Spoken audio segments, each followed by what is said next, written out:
can try fighting the law all you want, but the law is always going to win. From politicians and celebrities to sports figures and business leaders, they're fighting the law. Now, here to sort out the nation's top legal news stories is America's favorite legal analyst, Royal Oakes. This is the Royal Oakes Show. Robbing people with a 6-gun. I fought the law and the law won. I fought the law and the law won. Thank you, Mike Horn, and welcome to the Royal Oakes Show, and welcome to our co-host, Ken Jeffries. How you doing today? Hi there. Boy, what a week. There's a lot of stuff going on this week. Oh, my gosh. The usual tragic story, the school shooting. We're going to get into that. But we got to greet our millennial correspondent, Connor Oakes. How are you doing today? Doing very well. Happy to be here. So, yeah, top stories, I think, have to be the school shooting. We'll get into whether it's going to be business as usual, the same old kicking around the solutions, and then nothing happens after a few weeks. We're going to get into the sports betting story. The U.S. Supreme Court has said it's okay. Sports betting is legal, not just in Vegas, but throughout the entire country. We're also going to get into the question of the right to die. We have a right to die law in California, but that law might be dead because a Superior Court judge has said not so fast. There are some problems with it. Attorney-client sex is dead in California. Big ruling came out saying lawyers may not have sex with current clients. Bummer. Well, you know, rules are rules, Connor. And finally, an FBI spy in the Trump campaign. We will get into that as well. It's Giuliani, isn't it? Yeah. No, I don't think. He could be a mole. Could be a double agent. He is a mole. Yeah, has a mole. Some people say he's throwing Trump under the bus. Yeah. I don't know. Before we get to our features, I just have to say the head of the VA was appointed, some guy named Blinky or Wilkie or something like that. Mm-hmm. And so instead of Trump's doctor, well, it's got to be an improvement, right? Yeah, anybody would be. But I know this is shallow of me, but did you see the picture of Blinky, the new head of the VA? Blinky? No. Is he Is a it wacky Wilkie? I think it's Wilkie, isn't Jose, it? you know everything. Do you know the name of this new VA guy? I don't know. Thank we'll call you. him Yes, Blinky. Google it. Have you seen his picture? Let's just say his mom's bowl in which she puts oatmeal in the kitchen was used to cut his hair. You know, Ken Burns, same deal. This is my pet peeve. Ken see if I Burns can- is let me worth see if I $1 can billion. find it. Yeah, look him up. Bill Gates for a long time. His haircut is bad, but it's not a damn bowl, okay? Ken That's Burns it. has used a bowl, and Frank Luntz, much as I love his insightful analysis. Oh, Frank Luntz, right. His name is David Shulkin. How could I have been so wrong? course, Where did of I get course. Blinky? I don't. It has a K in it. I don't know. Anyway, the bottom line is, or the top line is, this bowl effect. See if I'm crazy, guys. Check it out. I think it's a positive. I think that when you've got that bad a haircut, you're commensurately a better doctor because you clearly are focusing on the important stuff and not aesthetics. I want my public officials to look like they just came out of a doll. David That's Shulkin. identity politics. David You just want Shulkin, pretty I want to people like trying to you. get a picture of him. Yeah, well, you're not going to like it, Ken. The bowl effect is very unfortunate. This is what I have, and I don't know if this is. We have to show it on television. Just I hold don't it see up a to the bowl screen. haircut. Well, I see a big. Is that him? No, that's that not him. can't be him. That's That can't a be him. windswept back bowl effect. Yeah, that man's very stylish. Yeah, we got the wrong picture up, so we can't show it right now. Speaking of sad. doctors, Connor, did you hear about talk about the world's luckiest person? Mm-hmm. They're on an airplane, and suddenly they're unconscious. Oh. And the stewardess gets on the horn, is there a doctor in the house? All right. And it turns out the Surgeon General of the United States is on the plane. Oh, yeah, I think I can help out. What? Is that good luck or what? It's pretty good If luck. you're going to Now- pass out in the air, that's the time to do it when Now, the Surgeon General is there. When was the last time the Surgeon General did any surgery? Maybe this guy's basically a career bureaucrat, and you go, she's choking, and he goes, I'll requisition the funds to deal with that at some point in the future. Fine, be a Debbie Downer. Okay. Okay. All right. So, Thank you, Debbie. Our two features, of course, as always, we're going to get into a moron of the week. We have a candidate at the top of the show and at the bottom, and you guys get to vote on who the biggest moron of the week is. And we'll also get into our hot tub time machine feature. We're honoring the year 1968, 50 years ago this year. So, first candidate for moron of the week. I think this is a strong candidate. The guy's name is Sidney Bouvier Gilstrap Portley.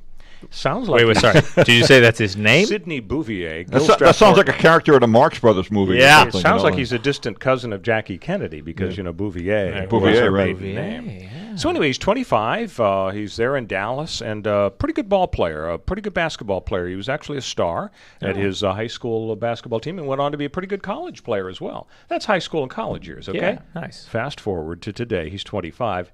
He gets it into his head, I'd really like to recreate the glory that was my high school basketball career. So he goes back to high school. He enrolls at a high school, and he claims, I'm 17, I'm 17. He 21 Jump Streets it, but he 25 Jump Streets it. Well, a lot of guys in high school have beards these days, I guess. And he's on the team, and he is kicking butt. No way. He is like the CIF Player of the Year. Obviously. Unfortunately, one of his coaches from like 8 or 9 years ago sees him, and so he's busted. There's also the issue. He was dating a 14-year-old girl on campus. Okay. So when you're on the team in high school, of course, the girls. Well, wait a second. Don't they have an enrollment? Didn't he have to re-enroll in the school? Somehow district? check him How out. do they have The that work? reason I thought this was so ironic, and of course, Ken, we know the story about you, is I recall you went back to high school so you could be on the audiovisual club again. Isn't that what happened?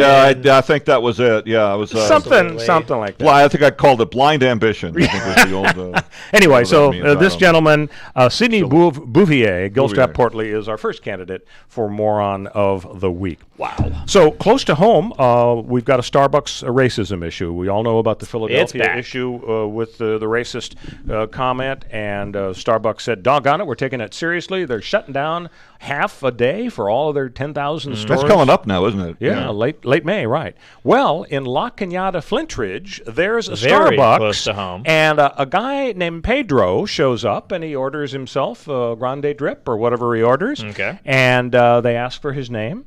And the cup comes back, and it doesn't say Pedro. It is a racial slur, starting with the letter B. Now, interestingly, the barista is Latina, but this is a It controversy. doesn't fix the problem. It makes it more perplexing. No, honestly. it doesn't fix it. No, if Malcolm X were the barista No, and he you put the can't. N-word No, you can't. on No. a car, on the cup, I don't think that would be wouldn't. satisfactory. Wouldn't. But this Starbucks It just problem raises keeps so many continuing. questions. Like, how did that happen? Yeah. Oh, good. I've got to know. There's no way autocorrect on this woman's cashier register fixed any name that she put in a racial slur. That's just impossible. And interestingly, you think of the Starbucks barista writing your name. They're not in La It shows Cañada. a little. There you go. It's actually printed out. Yeah. So it is interesting. They're investigating to find out what happened. How And Ken Jeffries, Well, you want to guess what Starbucks offered Pedro to make it all go away? They under offered Free him a lattes super hot for a latte month. and Close. Close? $50 gift card. Oh! Yeah, it's a gift card. It isn't even like dollars. That's not You're going to good. have to pour the money back at the We pour Starbucks. for you, Yeah, and you Star- pour yeah. for us. That's not. Well, that's that was their not- first offer. That was their first offer. Oh, I think the God. barista had a problem. She thought originally that he said Yanni, and it came back Laurel. That's There we true. go. That was another story. It's a I listened wacky to that. mixed I up listened to world. it twice on the internet, and I got to tell you, guys, Laurel. it's absolutely Laurel. And yet you said you've heard it a couple of different So times. what will really do it for you is play it out of a set of high quality speakers, and you're going to hear Laurel. You mean I've for got sure. to buy a pair of high quality speakers?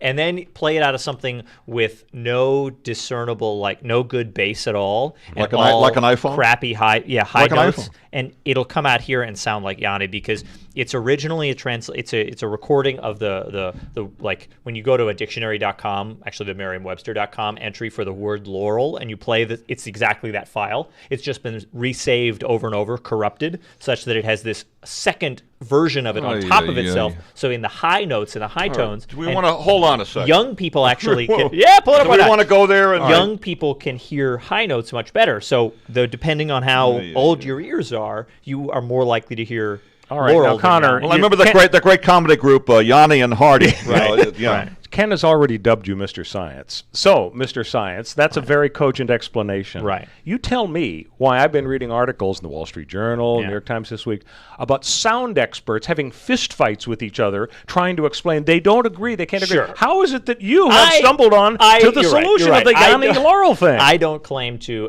know the exact answer, but You sounded pretty confident. I did. It's true. That's sort of my downfall is I'm overconfident about things. Just sound confident. Yeah, You don't just have to sound put it back. confident, and people will will either hear confidence or they will not hear confidence, and that's really personal. No, who knows what the real answer is, but Yanni is the high notes and Laurel is the low notes, and I think everybody agrees at least on that. Probably right. Hey, guys, did you see our friends Anthony Scaramucci, and Michael Avenatti, who's Stormy Daniels' lawyer, are going to team up to have a TV talk show on CNN? What? At least there. Is it on? It's on CNN. Did they buy CNN? Is going to do the show? They're thinking about it. They're pitching it. They're thinking about it for real. Yeah, that's a different thing, right? Yeah, but. And I think we should have a lie detector machine available for Michael Avenatti, because Michael Avenatti said in New York Times here, I have no interest in television right now. I enjoy my law practice and look forward to prevailing on behalf of my client, Stormy Daniels. Now, for him to say I have no interest in television, right. A, he's been on television, they counted it up, 149 times on CNN in the last 2 months. And B, you telling me he wouldn't love to vault into the public eye as a public person, have a TV show with Scaramucci and so on. So now, I say we hook him up. Here's what we do, Ken. You put up $20,000, okay, and we'll put him on a lie detector. And if it proves that he's lying about wanting to be on TV, he has to pay you $20,000 plus 10 to your favorite share. And it's legal now if he because passes of the Supreme Court. Court. If he passes the test, well, they could revive the old TV game show Liars Club. Yeah, that's right. Nice. They could have Scaramucci. They could have Avenatti. All these Italian names. Giuliani, Sinatra. The problem, they can't. He's Italian. If they brought him back, he's deceased. If you tried to bring the real problem is if you tried to bring a lie detector into the same building as Anthony Scaramucci, he'd jump out a window. So you wouldn't be able to set this whole thing up. Michael Cohen, by the way. Michael Cohen would be the MC. Why not? Avenatti may not have time for TV because he is very busy with his own legal problems. His former partner has just sued him for $2 million. Well, as soon as somebody gets famous, that's when you sue him. An arbitration panel of 3 retired judges found last year that Avenatti's firm acted with malice, oppression, and fraud by hiding its revenue numbers. That's bad. Now, of course, Avenatti is a very pugnacious, aggressive guy. And his response, in response to the reporter saying, hey, the arbitration panel found your firm acted with malice, oppression, and fraud, he said, the arbitration panel never found fraud, despite the document showing that, in fact, it did. Does Avenatti remind you of anybody? No collusion. So maybe like whose name starts with T? Yeah. Trump? Yeah. I just think it's so hypocritical for I think it's a witch hunt against Avenatti. Witch hunt. Witch hunt. Witch hunt. No collusion. So Tim Hortons, do you guys know Tim Hortons? Of course, the famous Canadian coffee chain. It's like the Starbucks of Canada. It's funny, Dunkin' Donuts, Tim Hortons in Los Angeles, I don't think people know from those things. No, barely. Dunkin' Donuts is coming out here now. So Tim Hortons had an unfortunate situation. They say something Canada. racist? No, it was even different from that. It's terrible. Okay. We're in Langley, British Columbia, and a woman, she goes into the Tim Hortons and she wants to use the restroom. Well, they know this lady. She's kind of a troublemaker. She's not a happy person in the neighborhood, and so they turn her down. And so the surveillance tape in all its glory shows her reaction. And her reaction is she drops her drawers. There's a fecal issue. I heard about this. Yeah. No. And meanwhile, all the customers it hit the fan, didn't it? And the Tim Hortons guy with the little hat. Every show we do. Fortunately, they have lots of napkins, and she takes them, and we've talked about the monkey's tendency to throw, fling, biological warfare. Yeah, and I was thinking maybe we would have her candidate as a moron of the week. Of the century. It would be so easy. It would be too easy. It would make the vote too simple. These Canadians, disgusting people. Just bottom line is, I think next time Tim Hortons will say yes. Next time a lady wants to use the restroom, because I think so. The consequences could be very, very ugly. Explosive. When we come back, we're going to talk about sports betting now being legal and the school shooting. Stay with us. We'll be back on CRN with the Royal Oak Show. You you experiencing pain? Back pain, shoulder, elbow, or hand pain? Pain from a sports injury? If so, schedule a visit with Dr. Michael Sheps, the leading expert in laser therapy for pain management. Call 310-873-4422 or go to drsheps.com. Experience Epic T, the breakthrough laser therapy system that Dr. Sheps developed to make you pain-free in less time. Laser therapy is a non-invasive, safe, and effective in-office procedure that penetrates deep into your skin without damaging the tissue. It perfectly targets areas of pain to promote fast, natural healing. Relax your muscles, ease muscle spasms, joint stiffness, and arthritis pain while increasing blood circulation. For over 25 years, Dr. Sheps has helped Olympic athletes and sports enthusiasts alike get back in the game. Schedule your visit with Dr. Sheps at his Brentwood office in California. Call 310-873-4422 or visit drsheps.com. That's DRSHEPS.com, 310-873-4422. Hi, friends. This is Larry Manetti. Go to LarryManetti.com to get my book, Aloha Magnum. You'll read all about the wonderful guest stars like Carol Burnett, Elvis Presley, Frank Sinatra, and many, many more. There is an episode guide and my favorite recipes that I really cook at home. I will include a free signed photo with every book. Get Aloha Magnum at LarryManetti.com.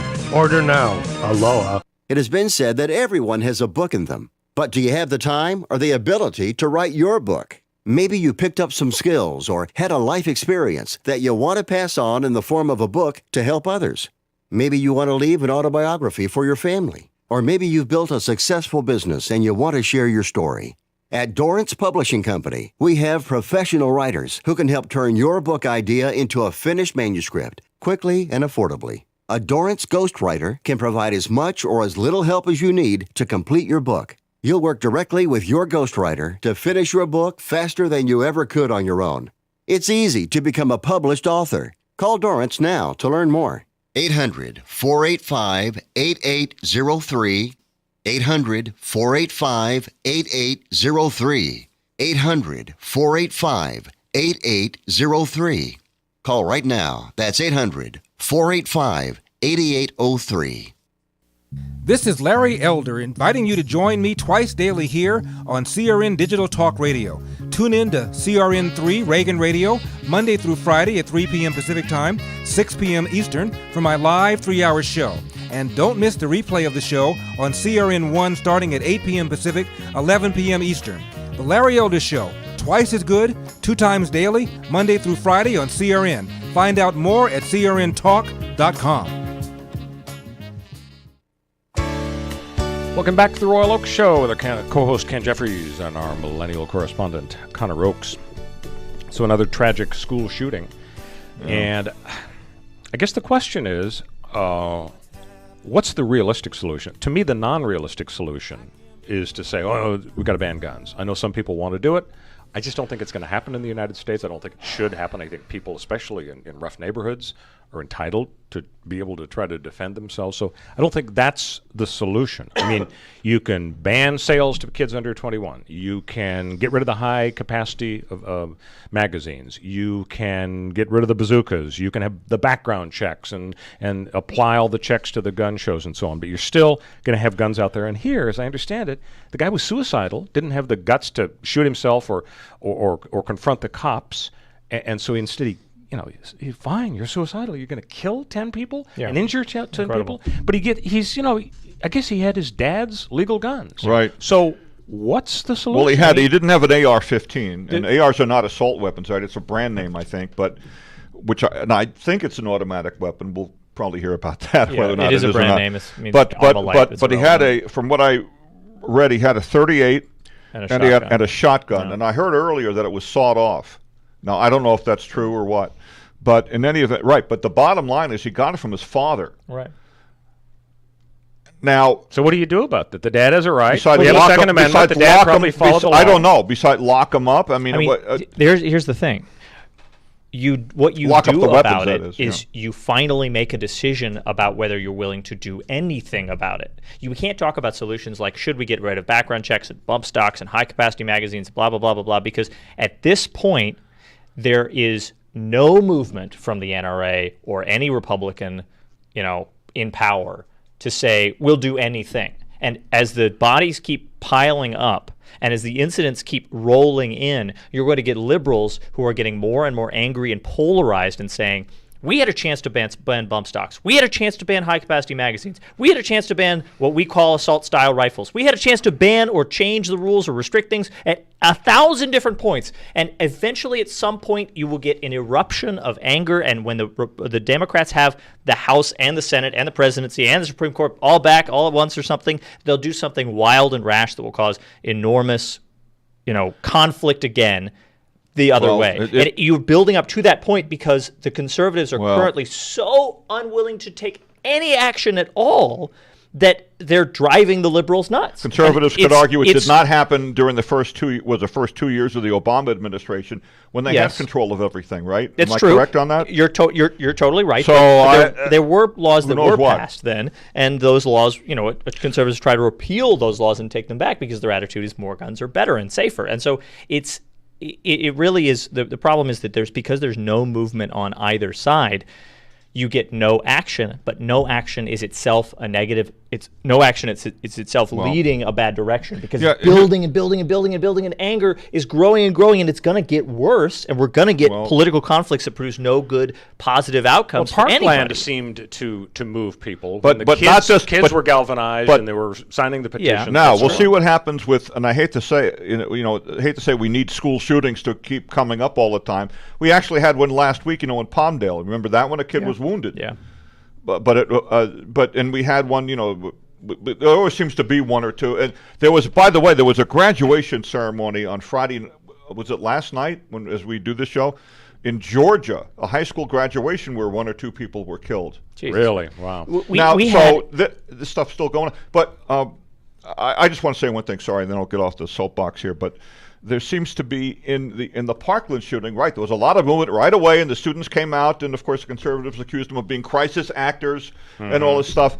To be fair, conservatives didn't do that. Nut jobs did that, but go on. Yeah. Well, okay. That's what I meant. Okay. So, but in this case now in Santa Fe, Texas, so far nothing has happened yet. Now we're only a day removed. Well, part of it is it's Texas. They are super in. Right. In and there was a guy who showed up right. yesterday wearing a pistol on the side, a Make America Great hat, and an American flag or something. Not a student, obviously, and he was there for whatever reason I don't know. His attitude was, "I'm here to help and show my support," and it's such incredible, so incredibly tone deaf to not understand that people who are the victims of gun violence don't need a person toting a gun who unauthorizedly crosses, the border fence onto your campus. That is the worst possible thing you could do. Is no idea. Well, he could have been shot by police. Absolutely. What about social media? This guy said. Anyway, I thought I put it out there. No, I appreciate it. This guy posted a picture of his T-shirt that said "Born to Kill."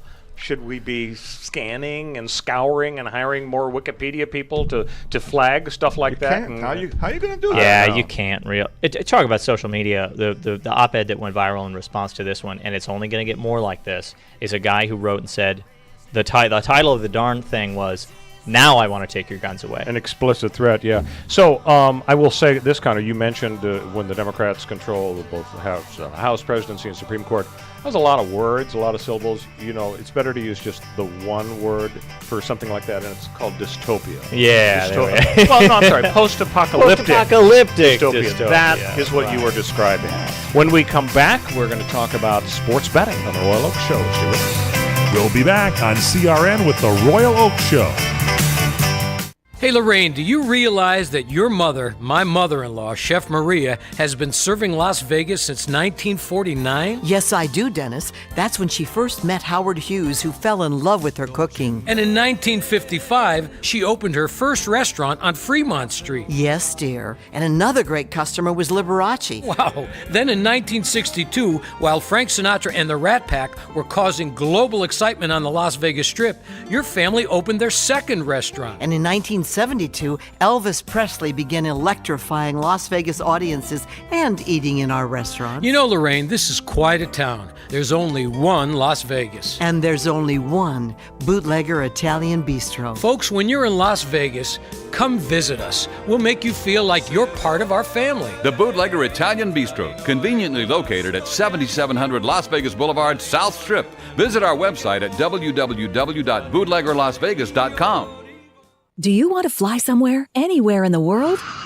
Smart travelers call myflightsearch.com for the best deals on flight tickets. Going to Manila, Bangkok, London, how about Singapore? Call myflightsearch.com for the lowest flight tickets available. What about a local vacation? Let's say you want to fly to Vegas, Orlando, Miami, Los Angeles, or Denver. Pick up the phone and call myflightsearch.com right now. We have exclusive deals that you can't find anywhere else. The only way you can get these low airline prices is by calling us. We have so many low prices available, we can't possibly tell them to you right here and now. If you're flying somewhere anytime in the next 6 months and you want the lowest airline ticket prices anywhere, you owe it to yourself to save a ton of money. So pick up your cell phone and call myflightsearch.com right now. Call 800-445-3166. 800-445-3166. That's 800-445-3166. Call now. 800-445-3166. It has been said that everyone has a book in them. But do you have the time or the ability to write your book?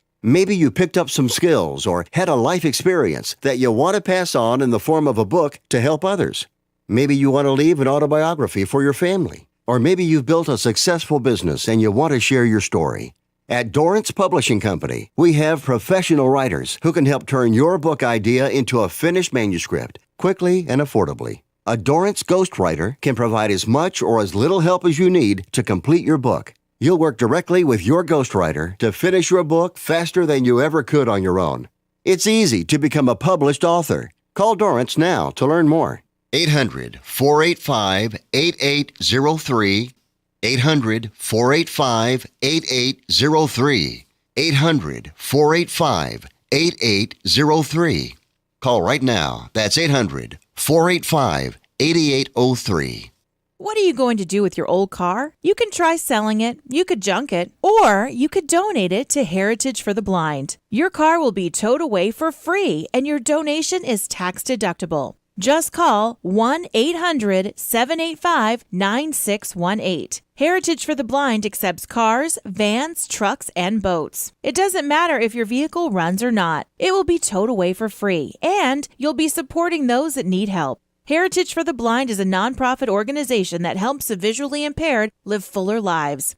Call right now to donate your car, and as a special thank you for calling, you'll receive a free 3-day vacation voucher to many exciting locations. Call Heritage for the Blind right now, 1-800-785-9618. Donating is easy, and your vehicle is towed away for free. Plus, you'll get a free vacation voucher. Call now, 1-800-785-9618. That's 1-800-785-9618. Welcome back to the Royal Oak Show with our co-host Ken Jeffries, our millennial correspondent Connor Oakes.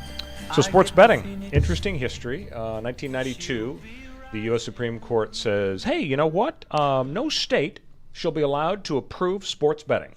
We just don't think it's permitted. They grandfathered in Vegas because it had been there for decades, and there were 2-3 states with sports lotteries. But other than that, no sports betting in the United States. So Chris Christie, I guess he loves to bet on Rutgers football or something, sues him. The ponies. Sues the federal government, and what do you know? Oh, it's Chris Christie. Chris Christie led the charge, and Yep. the U.S. Supreme Court earlier this week said Chris Christie wins. He may not have won the presidency. Yeah, Atlantic City, right? Jersey. Sure. Casino, the action, so on. So here we have it, and a lot of people are really happy about it. I guess a couple of About things. it being banned. No, or happy that it's back. Unbanned It's legal now, right, yeah. So a couple of questions come to my mind. First, how much oomph is it going to give to the sanctuary city folks? Because a lot of people are saying, hey, read Justice Alito's decision.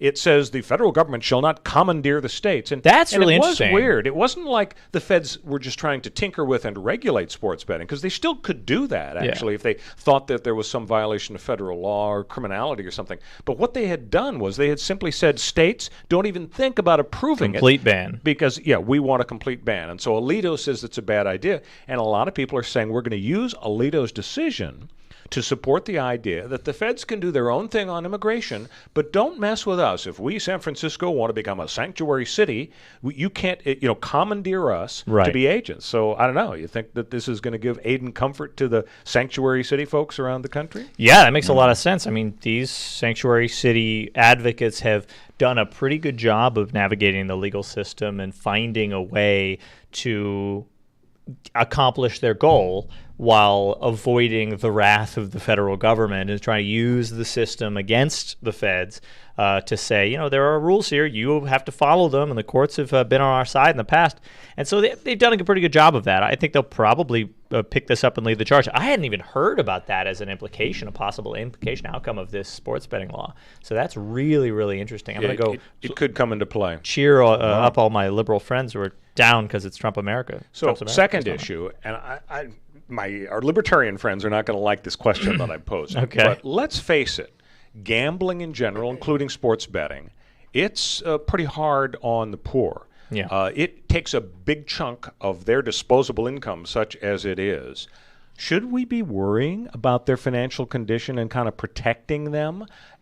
Because, it not only takes a bigger proportion of their income, but to the extent they have a problem, it can just wipe them out. Should we really be going in the direction, as the libertarians would want us to, of saying anything goes if you want to have sports betting, whether it's offshore or you can do it. They have in-game betting in Europe. You go to a soccer match, you can bet on the app on your smartphone at the stadium who's going to score the next goal. Yeah, and they will, and that's coming here now too. And I'm sure it will. Yeah, then the NFL will embrace it. I think they also said, the experts said the big winner is also the NCAA. Yeah. Which also gets into the issue of whether or not they're going to have to pay the student athletes finally. Right, making even more But we'll money see. off of it. Colleges could argue, of course, well, we're giving them free, tuition. So sure. And NCAA betting is okay now. So my question is, should you be worried? Yeah, should you be worried, or do you guys just hate the poor and not really care? Do you hate the poor, Royal?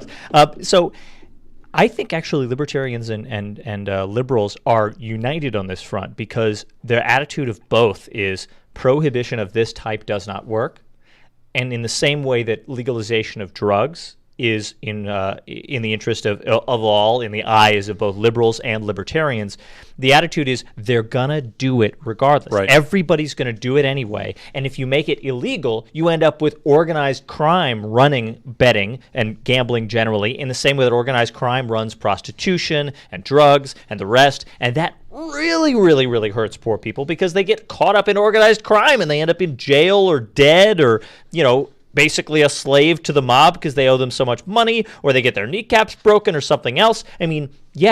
There's danger. There's potential danger in any addictive activity or substance or profession or whatever.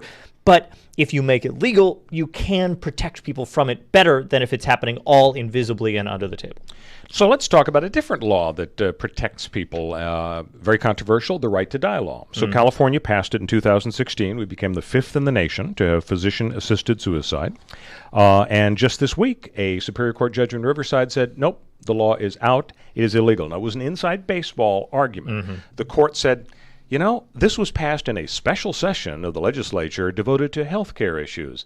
And I don't think this is health care. This is killing folks.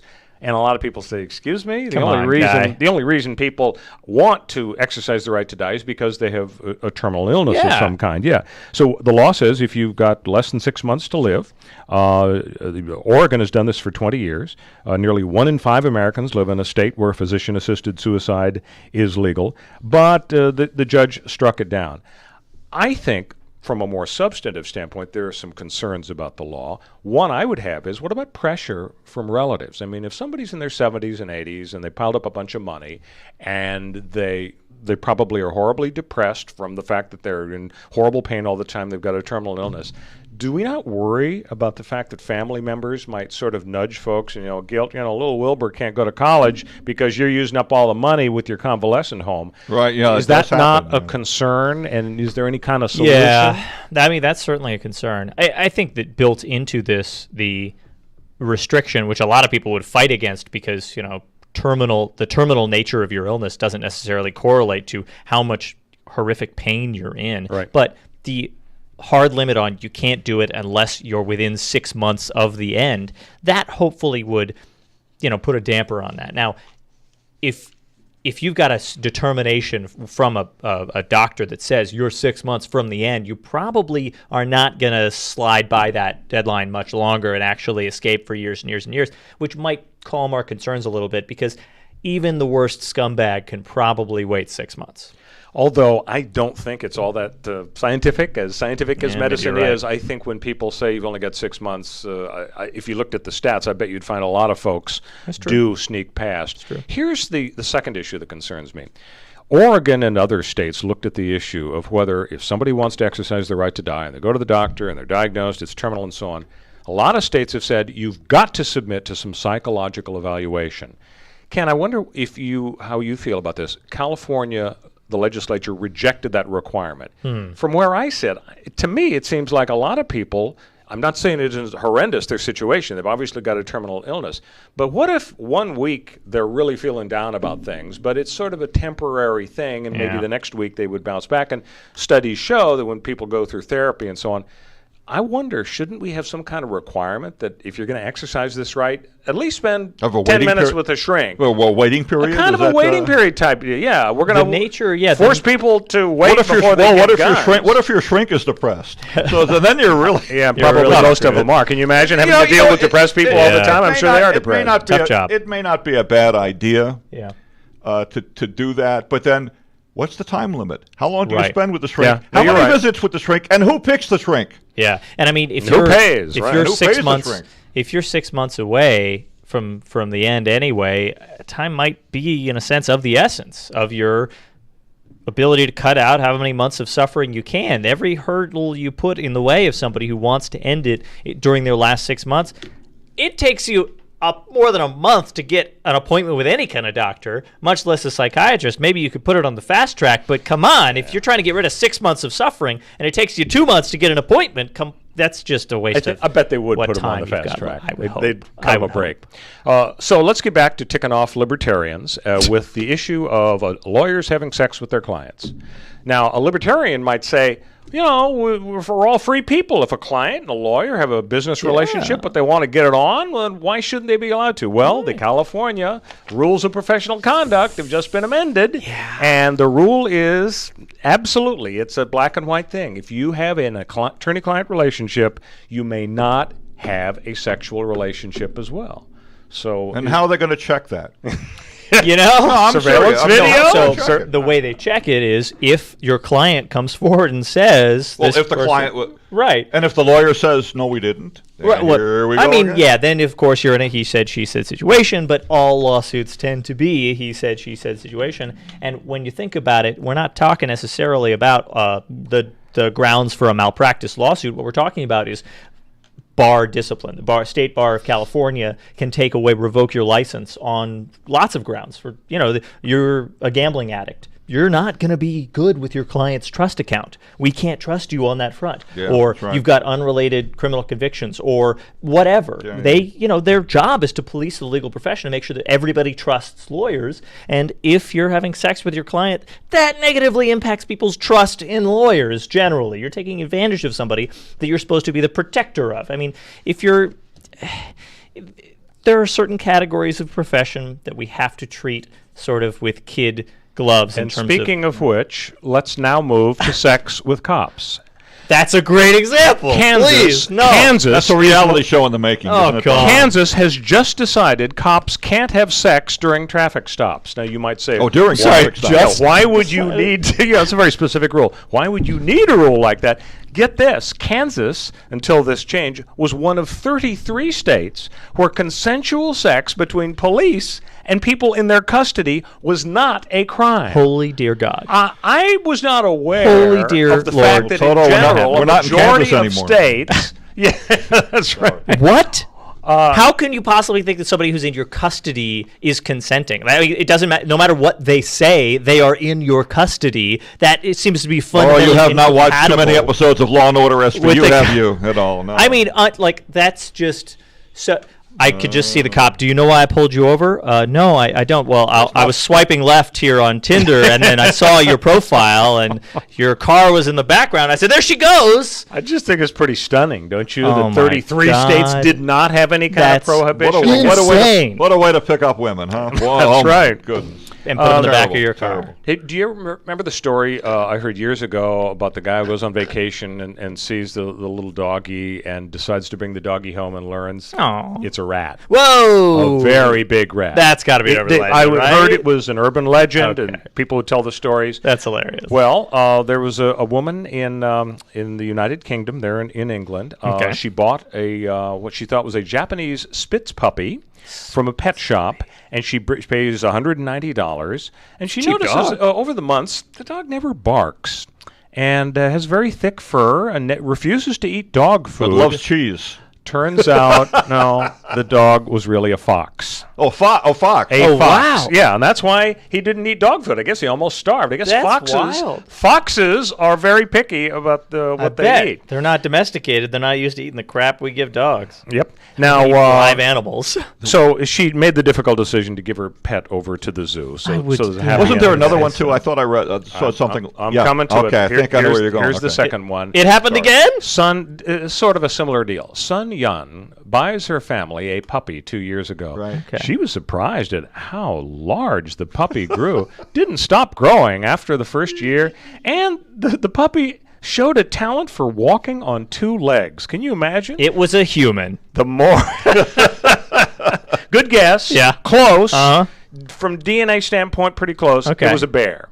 It was a bear. Ms. Yun, a villager living near the city of Kunming in Yunnan province, she said, I'm a little scared of bears. I can't blame her now. Not that scared, apparently. So the bear has now been taken to the wildlife Was it care a center. small bear or something? Yeah, I mean, Must have been pretty small. I think they showed a picture of it last. I guess it was on.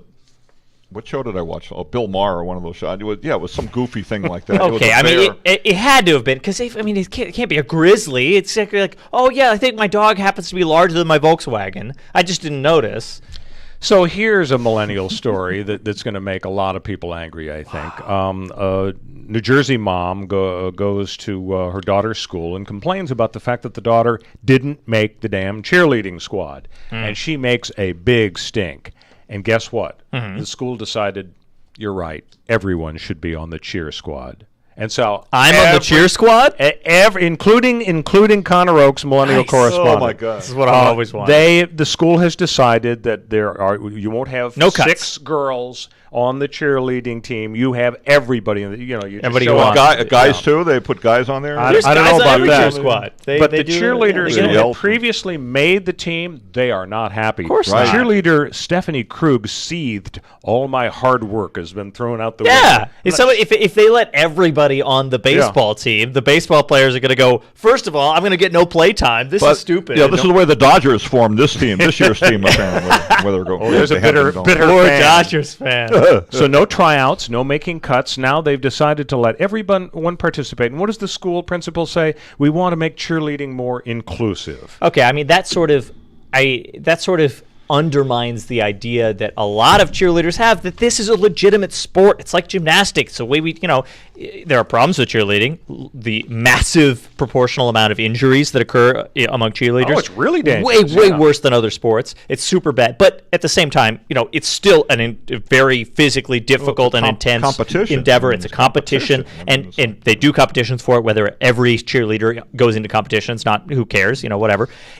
It's a legitimate sport, and to say that everybody makes the team undermines that, and almost is like, oh, girls, you can get out there and do your cheering. It ruins it. It makes it not a legitimate endeavor. So how many people which is actually bad for women. I mean, how many people are on the team now? I don't know. 400,000 or basically everybody. Who wants. They probably just rotate. Yeah. Well, isn't it just symptomatic of the idea that self-esteem is so important and competitiveness has its downside? Yeah. That's the way the school is going, which is kind of ridiculous because it doesn't prepare kids for life. Because in life, people don't care about your self-esteem. Yeah, I don't love the whole doesn't prepare kids for life argument, because most of the time it's okay, like, to to be more inclusive in lots of ways and to bring more people on board and to have the varsity and the junior varsity and whatever. But in this scenario, I think you're on point. It Kind of really reminds me of how high school does not prepare you for life. I took geometry, and I loved it in high school. But when was the last time you did a proof? That's true. Yeah, It's a joke that I Pythagorean stole theorem from a comedian. rarely comes up. Yeah, When I was true. in school, and I remember asking you about this when you were going through school, Connor, we had spelling bees, and at the end of the spelling bee, there was one winner, and everybody else was a loser. And the school in LA, And the went to teacher public said, and schools. you're a loser, and you're a loser, and you're a loser. That's right. And now Oprah. it's non-existent. When you went through elementary and junior high, no spelling Well, we bees. had spell check, but sure. It's, Well, okay, so it was a more techie era, but I Yeah. think they got rid of it They because they did. don't like the idea They did. that so many people were You're losing. right. When we come back, more on of the week and our hot tub time machine. Stay with us. We'll be back on CRN with the Royal Oak Show. When you really want Italian food, you've got to get to Columbo's. Columbo's Italian Steakhouse and Jazz Club, Colorado Boulevard, Eagle Rock. It's that little neighborhood place you wish was down the street from you. Seekers of luscious and appetizing gustatorial pursuits, indulge your fancies with steaks so absolutely yum-yum, vegetarians have forsaken kale and Pilates and never look back. Fish specialties so fresh and delicious and chosen by King Neptune himself, and relish Columbo's Italian family specialties so delectable you'll be yelling out, bravo, bravo! And let's not forget Columbo's world-famous meatballs, and you've got to try their breakfast pizza. Oh, and jazz every night. Service that's friendly, not fawning, and at a price that'll keep you coming back. That's Columbo's, that little neighborhood place you wish was down the street from you. Columbo's, Manja.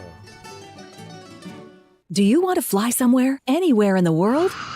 Smart travelers call myflightsearch.com for the best deals on flight tickets. Going to Manila, Bangkok, London, how about Singapore? Call myflightsearch.com for the lowest flight tickets available. What about a local vacation? Let's say you want to fly to Vegas, Orlando, Miami, Los Angeles, or Denver. Pick up the phone and call myflightsearch.com right now. We have exclusive deals that you can't find anywhere else. The only way you can get these low airline prices is by calling us. We have so many low prices available, we can't possibly tell them to you right here and now. If you're flying somewhere anytime in the next 6 months and you want the lowest airline ticket prices anywhere, you owe it to yourself to save a ton of money. So pick up your cell phone and call myflightsearch.com right now. Call 800-445-3166. 800-445-3166. That's 800-445-3166. Call now. 800-445-3166. What are you going to do with your old car? You can try selling it, you could junk it, or you could donate it to Heritage for the Blind. Your car will be towed away for free, and your donation is tax deductible. Just call 1-800-785-9618. Heritage for the Blind accepts cars, vans, trucks, and boats. It doesn't matter if your vehicle runs or not. It will be towed away for free, and you'll be supporting those that need help. Heritage for the Blind is a nonprofit organization that helps the visually impaired live fuller lives. Call right now to donate your car, and as a special thank you for calling, you'll receive a free 3-day vacation voucher to many exciting locations. Call Heritage for the Blind right now, 1-800-785-9618. Donating is easy, and your vehicle is towed away for free. Plus, you'll get a free vacation voucher. Call now, 1-800-785-9618. That's 1-800-785-9618. Welcome back to the Royal Oak Show with our co-host Ken Jeffries, our millennial correspondent Connor Oakes. So our second candidate, guys, for Moron of the Week. This one actually could be combined with our Hot Tub Time Machine feature because it's from the past, the distant past, 1994. But I saw this... the Middle Ages, I think. I saw a reference to this, and I could not believe what this guy did. In 1994, Pedro Martinez was a pitcher for the Expos, and he is pitching a perfect game. Now, baseball fans know how big a deal. No-hitters, they're wonderful. Former Dodger, by the way, but go ahead. Yeah, I mean, Sandy Koufax was a former Dodger with a perfect game, and Pedro Martinez. So Pedro Martinez is working on a perfect game, and this puts you in the record. Yeah, once in a lifetime, certainly, Absolutely. and once in multiple lifetimes, because it's really, I mean, it's like once a season. Usually, we had one season a couple years back with like two or three. Most seasons, no perfect games. Yeah. So you don't even get it, but definitely nobody's getting 2 perfect games in their career. I don't think it's ever happened. So I'm setting Not the this same up season. to establish what an idiot the batter was. Pedro Martinez is working on his no-hitter in the 8th inning, and he pitches to Reggie Sanders for the Cincinnati Reds, and he hits Reggie Sanders. So the perfect game is gone. Blown. Totally blown. Bummer. What does Reggie Sanders do? He's infuriated. He charges the mound and starts a fight with Pedro. There's absolutely no way that the pitcher would have done that intentionally under those circumstances. And I'm going to throw away my chance to be in the history books forever. Yeah. And so Reggie Sanders is such a moron. Is a candidate. You went back to 1994. He deserved to go back to 94. mackerel. His stupidity rings through the ages. So Reggie Sanders is one candidate for Moron of the Week, and the earlier candidate we had at the top of the show was the Mr. Bouvier, who at age 25 went back to high school so he could reclaim the glory of his high school age. So which is the biggest moron? Okay, guy? so biggest moron. Ken, you go ahead first. First guy. Because you can't, not going back to 1994. Okay, see, that's qualifying. Hold on. I knew you were going to say that. Limitations on this roll-out of the month. This is like murder. No statute of limitations on stupidity. And this guy's stupidity does ring through the ages. We deserve to dredge it back up because, there's no way. And the other guy is just wants a movie to be made about him. Probably. He's stupid. He's a bad dude for dating a 14-year-old and probably should go to jail for that. Oh, definitely the baseball players. The baseball player. I got to go with the baseball player too. I don't care about the statute of limitations. Fine. Then how about what's his face who gave the backdoor slider to Kirk Gibson? Well, he wasn't really. Dennis Eckersley. Eckersley.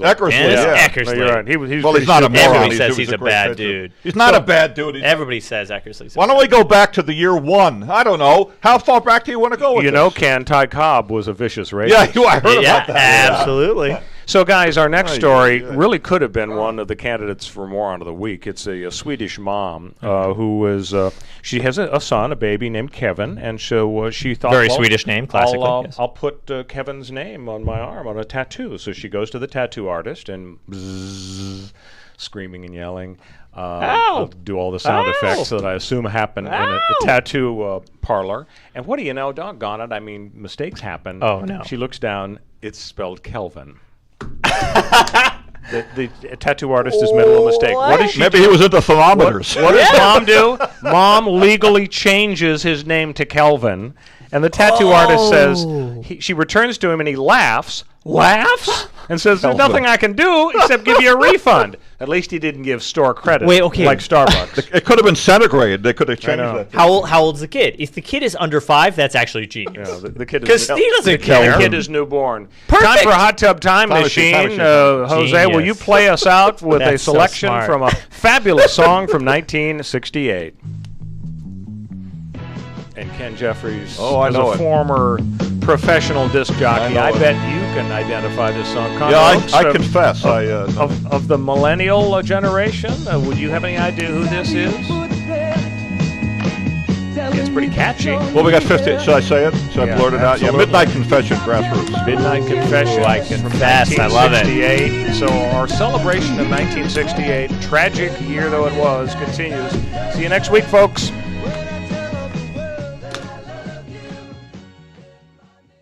Situation. And you can listen to us on nearly any platform and device. Download to your iPhone, Android, and BlackBerry episodes of What's Cookin'. And take Master Sommelier Michael Jordan with you to the wine shop so he can help you pick out that perfect bottle of wine. Stream episodes of the Sonoma Wine Report through our CRN app. TuneIn Radio, no better.